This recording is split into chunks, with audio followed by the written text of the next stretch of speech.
Hi guys, this is Ryan Dubai and welcome back to my channel. So for today's video, gagawa or magbe-bake tayo ng Spanish bread. Napanood ko lang siya sa isang video at nakapag-decide ako na why not gawin ko. First time ko siyang gagawin or first time ko talagang mag-bake ng bread. Usually kasi ang ginagawa ko or binibake ko, cakes, mga cupcakes. So first time kong gumawa ng bread and hindi ko pa siya masyadong gamay. Unlike kasi sa mga cake na niluluto ko or binibake ko, gamay ko na siya. So this time is bread and yeah, I'm not sure but I'm really excited kung anong resulta. So let's just hope na kahit papaano makain pa naman siya or makakain pa naman siya. So yeah, prepare ko lang mga ingredients and let's start na mag-bake. Tara, samahan niyo ko ulit. So yun guys, ready ko na lahat ng mga ingredients. Then, start na natin siya i-bake. So, unahin muna natin is yung mga dry ingredients. So, iligay natin yung flour.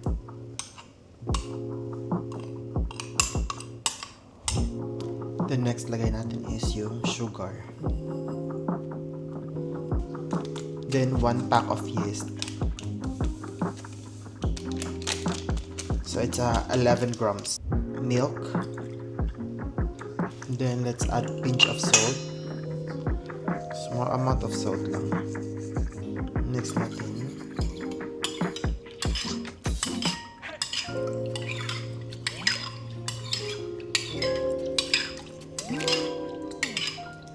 Then mix natin siya with dry ingredients. Then i-mix natin siya with mixer. So yung gamit ko is yung hand mixer. Yan.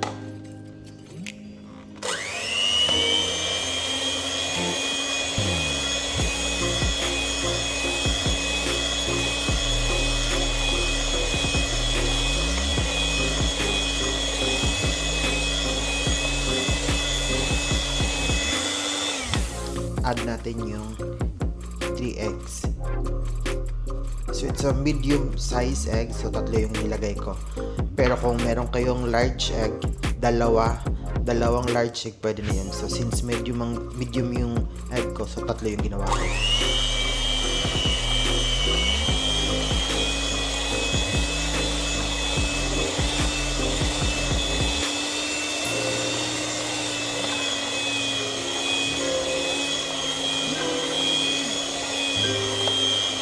So ito, lagyan muna natin siya ng 4 tablespoon of butter. 1,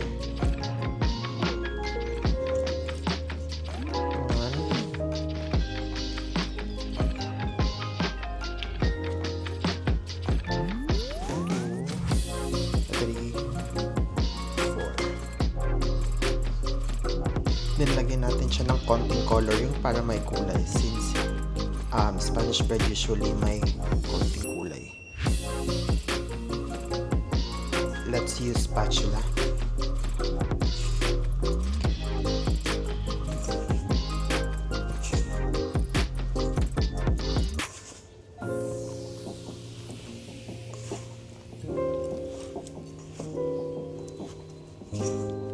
Mix lang natin ng konti. Then later on, we will use our hand.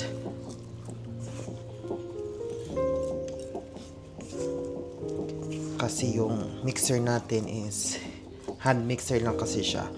So it doesn't work very well compared to the stand mixer.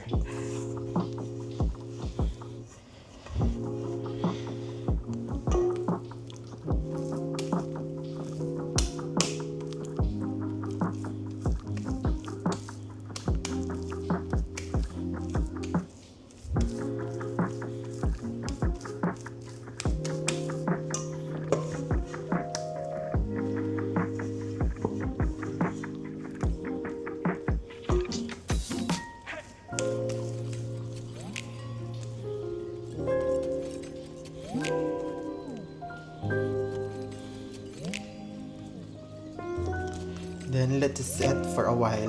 Set muna natin siya. Ipapadouble lang natin yung size. So, yan. Wait natin siya 15 to 20 minutes maximum, 30 minutes. So let's see. Yan. Cover natin siya.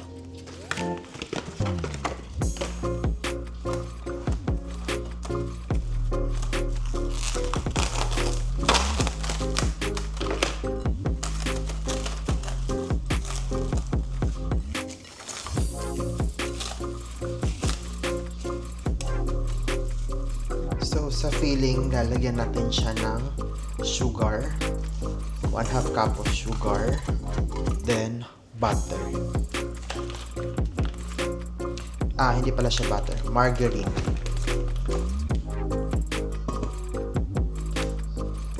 Half lang nito. Gagamitin natin. So, mga ganito. Ayan. Add tayo ng konti. Kasi gusto ko ma-margarine. Gusto ko ma-feeling kasi.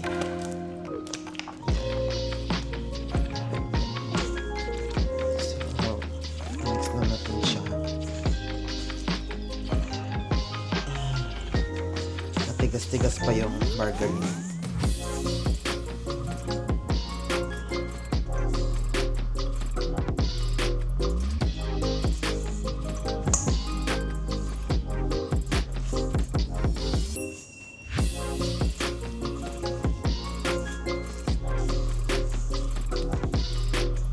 So, one of the recipe na nakita ko sa YouTube is nag-add sila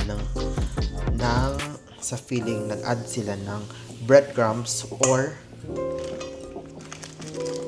powder milk. So, sa atin, lagyan natin ng powder milk. Sa filling to siya.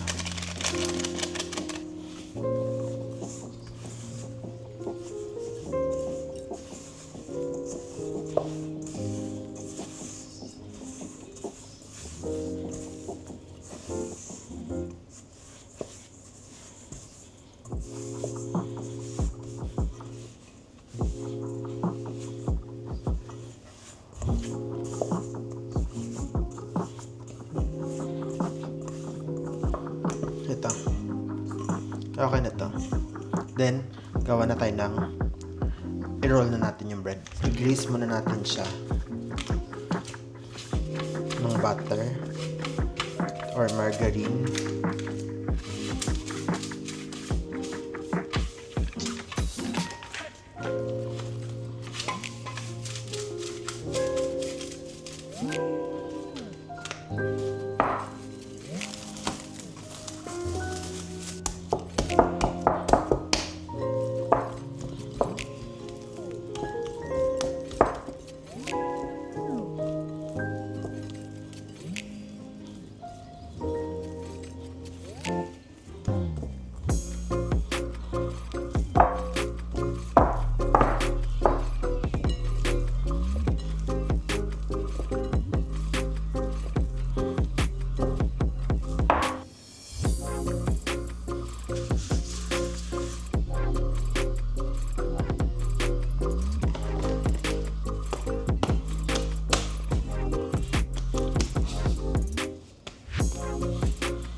Since first time kong gumawa ng bread, wala pala akong bread cutter.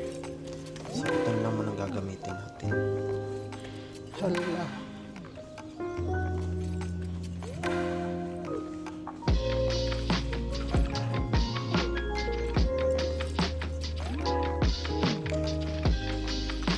Tansya-tansya na lang ito yung size nito. Tansya-tansya yung measurement kasi wala pala akong cutter.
luto na siya. So ito, hindi siya masyadong lumubo. Gawa ng nakastack siya, wala masyadong space. Halay kasi dito is nakalatag. So, papalamigin muna natin siya, then try natin. Yan ha. Sobrang lambot. Sobrang excited ko. I can't wait to taste it. Taste natin maya-maya konti pag hindi na siya masyadong mainit. Yan. Tikman natin siya. Mainit-init pa siya konti pero try natin tikman. Di ba? Mainit pa. Yung feeling niya. Yan o. Yan. Tikman natin.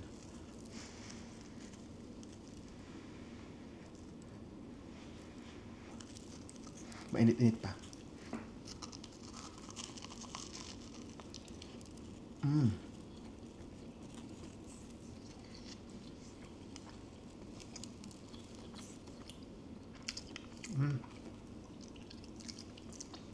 Mainit pa yung feeling. Pwede na. First time kong lutuin. First time ko siyang i-bake.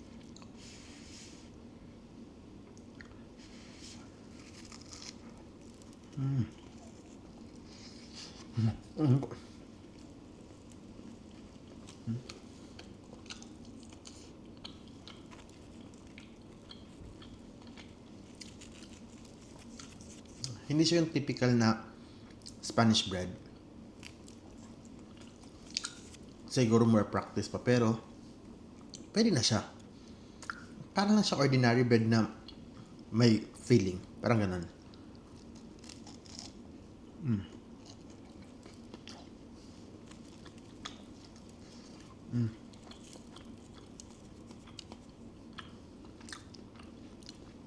Malambot din naman siya. Tapos yung feeling niya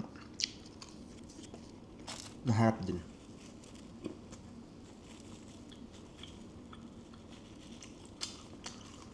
Siguro kung i-rate ko siya nasa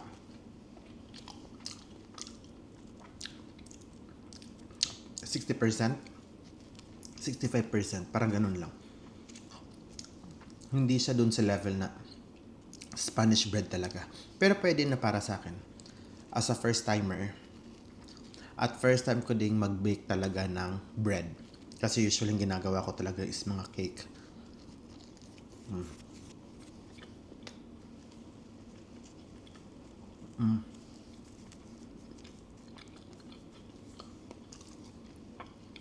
Tapos malambot yung bread. Hindi siya matigas. Hindi naman siya hassle gawin.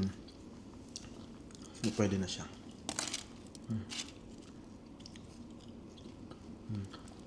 Pangalawa ko na to. Hindi siya masyadong matamis. So gusto ko siya. Yun yung maganda. So gusto ko naman gawin sa susunod is yung hopia. Try natin sa susunod yung hopia. Mayroon kayong request na gusto kong i-bake or lutuin, just comment down below. Try natin gawin.